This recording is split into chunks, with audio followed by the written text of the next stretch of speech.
bom dia. Bom dia, Gabriel, tudo bem? Como é que tá? Tudo certo. Tudo certo? Certo. Vamos lá então, a primeira pergunta do repórter Mauro Santana, do canal do Mauro Santana. Você sempre foi um jogador muito espontâneo, não apenas nas palavras, mas também no comportamento. E passou uma impressão de desconforto e descontentamento no primeiro tempo com o Ceará. Esse sentimento existiu e a que se deve? Sim, como ele falou, eu sou muito espontâneo, sou uma pessoa que de coração é assim, independente do que seja, quanto pro bom quanto pro ruim. Mas não, eu estava no banco, óbvio que eu não gosto de ficar no banco, que é qual jogador que gosta, eu quero jogar, quero ajudar, mas também respeito os meus companheiros, respeito quem entrou. Então, vi que muita gente falou muita besteira, principalmente da camisa, que eu não estava com a camisa do Flamengo, sendo que contra o Fortaleza também estava com outra camisa, entrei, fiz o gol, depois falou que eu não quis dar entrevista, falou que também que eu não treinei, sendo que nem teve treino dos reservas. Eu sei que quando eles falam essas coisas, eles ganham ibopes. E então eu sei que é normal que eles começam a reparar em tudo. Se eu ficasse sorrindo, é porque eu estava feliz de estar no banco. Se eu ficasse triste, era porque eu estava bravo de estar no banco. Então, confesso que eu não gosto muito de falar sobre isso, não respondo eles. Mas já que a pergunta foi feita, tá aí a resposta. Isabelle Costa, canal Paparazzo Rubro Negro. Nos últimos dias surgiram algumas polêmicas sobre panelas dentro do elenco e desavenças entre os jogadores. Diego Ribas, Felipe Luiz, Diego Alves e Rodrigo Caio se manifestaram. Gostaria que você pudesse falar como é o ambiente dentro do vestiário e no dia a dia. Outra coisa que eu acho que nem deveria ser perguntado, não existe isso. Claro que num grupo de 20, 27, 30, não sei, mas aqui no CT que tem, sei lá, 50, 60 pessoas trabalhando diariamente, ter afinidade com uma pessoa é normal, mas aqui dentro do clube, que praticamente são os mesmos jogadores que ganharam em 2019, não tinha panela e quando perde tem. É uma loucura muito grande que está sendo criada. Mas creio que, como eu falei, da Ibope ao Flamengo, tem jogadores grandes envolvidos. É normal que falem, mas não existe. Eu acho que do grupo que foi campeão, não tá 2, 3? Eu acho 2. E então não tem por que ter panela. E isso não existe, é realmente muito engraçado. Monique Danello, Esporte Interativo. Essa semana, muita coisa foi falada em relação à falta de comando. Vocês sentem que falta uma figura no dia a dia para colocar ordem na casa? Não, a gente tem sempre aqui pessoas que dão respaldo pra gente, como o Landim, que vem aqui às vezes, como o Marcos Braz, está aqui sempre, o Spindle. Tem o nosso treinador, que está com nós diariamente. Então, não sinto que falta isso. Eu sinto que falta os resultados. Que aí, quando a gente ganha, tudo é maravilhoso. Bruno Cantarelli, TV Bandeirantes. São vários aspectos a serem analisados no momento como vivido pelo Flamengo. Mas, na sua opinião, qual é a principal mudança, a mais urgente que precisa acontecer agora para que o Flamengo brigue até o final pelo título? Vencer. Simples assim. Vamos lá, Raíza Simplício, gol. Na última coletiva, Ceni disse que um dos motivos por você ter começado o jogo contra o Ceará no banco foi ele ter identificado que você e o Bruno estavam jogando muito distantes, mas vocês sempre se notabilizaram por jogarem bem próximos. Isso é algo pedido pelo Rogério, um sistema de jogo? E o que foi que mudou? Eu acho que, como a gente também joga muito tempo junto, é óbvio que as defesas também já se ligam mais na nossa movimentação, nas nossas parcerias, então é normal que também a gente seja muito bem marcado, mas a gente tem treinado muito isso com o Rogério, a gente tem tentado se aproximar mais, mas creio que os números provam que a gente tem dado resultado. Claro que pode ser melhor, a gente quer melhorar, a gente vai melhorar, então creio que a gente vem fazendo de tudo para se aproximar mais dentro de campo e fazer boas jogadas, não só para a gente, mas também para outros jogadores.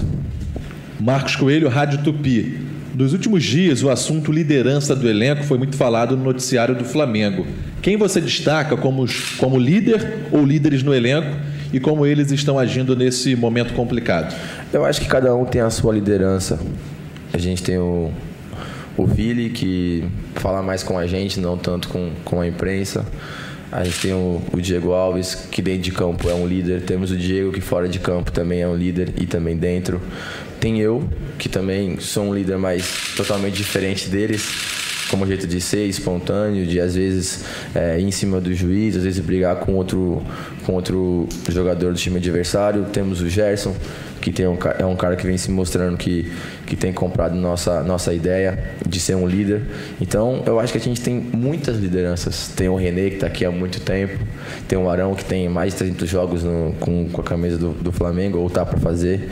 Então, liderança é o que não falta. Eu acho que o que falta é a gente continuar trabalhando assim e vencer os jogos. Que aí vai ter líder pra caramba, vai ter vitória pra caramba, vai ter todo mundo feliz. Pedro Henrique Torre, ESPN. Chamou a atenção contra o Ceará a cena na qual você entrou em campo para sentar no banco antes do início da partida, ainda sem camisa de aquecimento e sem chuteiras. O quanto ser reserva de fato o incomoda? Muito. Eu não quero ficar no banco. Mas ninguém quer. Quem quer? Ou você acha que quando o Pedro ele estava feliz?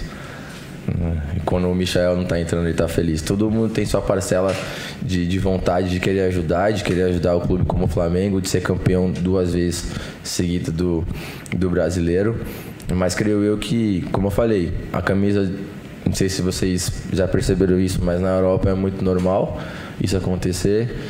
Eu fiquei contra o Fortaleza sem camisa, eu fiquei esse jogo sem a camisa e não vejo isso como um problema. Fiquei sem a chuteira porque eu tive uma lesão muito séria no tornozelo e a minha cobão parece um gesso no tornozelo e isso incomoda um pouco. Então não vejo problema nenhum com isso. Como eu falei, gosta de se falar porque vai dar ibope. E como eu falei, se eu estivesse sorrindo é porque eu estava feliz e nem aí pro time. Se eu estivesse triste é porque eu estou bravo com o treinador. Então, creio eu que, independente de como eu ficasse, se eu ficasse pronto para entrar em campo, iria ser a matéria. João Pedro Granete, coluna do Fla. O Flamengo foi uma equipe que se notabilizou pelo poder de reação, mas isso não tem acontecido ultimamente. Contra o Fluminense, vocês saíram na frente, mas o adversário melhorou. O Fla não se reencontrou e sofreu a virada. Contra o Ceará, o time sofreu um gol logo no início e não conseguiu reverter o placar. Para você, qual aspecto pesou mais nesses jogos? O tático ou o psicológico? Eu acho que se a gente for analisar, a gente está falando de um time que venceu uma Libertadores faltando 3 minutos. Estamos falando de um time que, contra o Racing, fez o gol no finalzinho. Então a gente tem esse poder de reação, sim. Mas creio eu que a gente, sim, precisa melhorar. A gente precisa, talvez, matar os jogos antes ou ter mais cuidado taticamente e psicologicamente para não sofrer os gols ou se sofrer, correr atrás para virar a partida. Então, acho que assim, sim, a gente precisa melhorar isso, precisa fazer mais gols, precisa tomar menos gols, que é importante. Então, eu acho que o nosso time vem trabalhando isso muito durante a semana e para segunda-feira a gente poder fazer um jogo muito bom contra a equipe do Goiás e vencer. Sidão Marinho, Rádio Transamérica. Para você, qual é o principal motivo para o Flamengo não estar conseguindo conquistar bons resultados nas últimas partidas? Eu acho que é uma mistura de coisas. Eu acho que não é só incompetência nossa, mas também mérito do adversário, sendo que a gente tem que minar isso. A gente vem estudando o Goiás durante a semana inteira e como eles também vêm estudando a gente. Então, creio que sim, é uma mistura de coisas e a gente precisa melhorar em bola parada, em lances que talvez a gente não dê muita importância e acaba levando gol. Então, a gente tem que melhorar num todo para poder fazer uma partida convincente, não só ganhar, mas também jogar bem. Guilherme, Rádio Bangu. Gostaria que você falasse de como é a sua relação com o Ceni e como é a relação do grupo em geral com o treinador. É muito boa. Como eu falei, com o Domi falaram que eu tinha brigado com ele no vestiário, que eu não gostava dele, sendo que a gente sempre teve uma relação muito boa, com o Jorge também. E agora com o Rogério. É um cara que eu tenho aprendido muito, é um cara que é um espelho pra gente.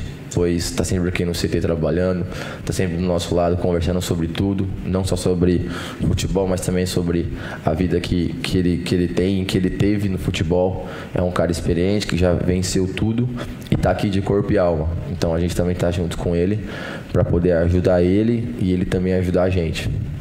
Ivan Halpe, TV Globo. O Flamengo desta temporada está muito aquém do de 2019. Na sua visão, por quê? Analisando esta temporada como um todo, quais foram os principais erros cometidos pelo Flamengo? Eu acho que comparar o Flamengo de 2019 é uma coisa injusta com qualquer time do Brasil, porque na minha opinião, o que aconteceu em 2019 vai ser muito difícil acontecer de novo. Um time vencer com quase 100 pontos, ganhar Brasileiro, Libertadores. Então, claro que é o mesmo time, claro que a gente tem o potencial para fazer aquilo de novo e para vencer de novo, e é isso que a gente quer. Mas são tempos diferentes, a gente está com outro treinador, a gente tem outros jogadores diferentes, jogadores que também agora são marcados diferentes, como eu, Bruno e todo mundo. Você vê que já contra o Flamengo é diferente para eles e para a gente também tem que ser diferente. Então, eu acho que é muitas coisas, mas se a gente analisar o 2020, a gente foi campeão de algumas coisas. Sim, perdemos a Copa do Brasil e a Libertadores, que era o que a gente não queria, que a gente não podia, mas aconteceu. O que a gente tem é o brasileiro, que a gente foi campeão, que a gente é o atual campeão, e a gente briga para ser campeão de novo. Então, como é que um grupo que venceu tudo em 2 anos atrás, esse ano não pode vencer? Como é que um time que brigou por uma Libertadores faltando 3 minutos, faltando 10 jogos vai desistir? Ou a torcida vai desistir? Eu acho isso impossível. Léo Burlá, UOL. O técnico Rogério Ceni tem sido pressionado, assim como aconteceu com o Domenech. Qual a parcela de culpa no elenco no momento difícil pelo qual atravessa o Flamengo na temporada? Pressão vai ter, é Flamengo. Mas quem não gosta de uma pressão? Quem não gosta de vir aqui tendo todas as condições de vencer? Eu sempre comentei com meus companheiros que às vezes eu jogava em alguns times que queria empatar, que queria conseguir um resultado ali de 1 ponto, e vir aqui pro Flamengo sabendo que você tem que vencer todos os jogos. Isso é a melhor coisa pro jogador do mundo. Saber que a torcida tá ali te apoiando para poder vencer, também te cobrando para poder vencer, e a gente tem capacidade para isso, é muito bom, e o Rogério sabe disso. E sei também que ele sabe lidar muito bem com isso. Então, o que a gente tem que fazer? Vencer os jogos. Simplesmente assim. Não pensar nos nossos concorrentes e pensar assim na gente para poder vencer. E quem sabe lá na última rodada a gente sairá campeão. Rafael Melo, canal Rafa Melo. Durante a semana houve muitos protestos de torcedores, tanto nas redes sociais quanto no Ninho do Urubu. Diante dos insucessos do time nos últimos jogos, como o elenco tem encarado as manifestações da torcida e o que vocês jogadores podem falar para eles? Se me perguntar se eu acho certo, não acho certo. Não acho certo, mas eles vieram aqui, não foi algo tão pacífico, né? Porque eu fiquei sabendo que amassou um carro de jogadores aí. Então, se ia falar que eu acho certo, não. Mas a cobrança que eles têm com a gente em rede social, e no estádio, quando eles estão lá e quando eles vêm aqui falar com a gente numa boa, eu acho que sim, é correto, porque eles têm razão de cobrar a gente, mas a gente também está trabalhando para poder vencer. Ninguém está aqui para poder botar a cara lá no domingo e perder o jogo, ou na segunda, na quinta. A gente sabe o quão bom é ser campeão com o Flamengo. E eu sempre falei aqui para as pessoas que eu jogo no Flamengo por causa deles. Eu quero estar naquela avenida lá de novo, lotada. Que aquele para mim foi um dos melhores dias da minha vida. Pra gente fechar, Gabigol, manda um recado então pra torcida. A gente que tá sempre lá no Maracanã, sente uma falta absurda na transmissão. Imagino que vocês, jogadores, também. Ainda mais eu. Pois é. Você que tem essa energia com a torcida, manda um recado pra eles que estão aqui te acompanhando na Flá TV e, claro, te adoram. Eu acho que agradecer pelo apoio deles. A gente sabe que eles cobram porque esperam algo muito bom da gente. E o que a gente pode fazer é só uma coisa: falar menos e vencer.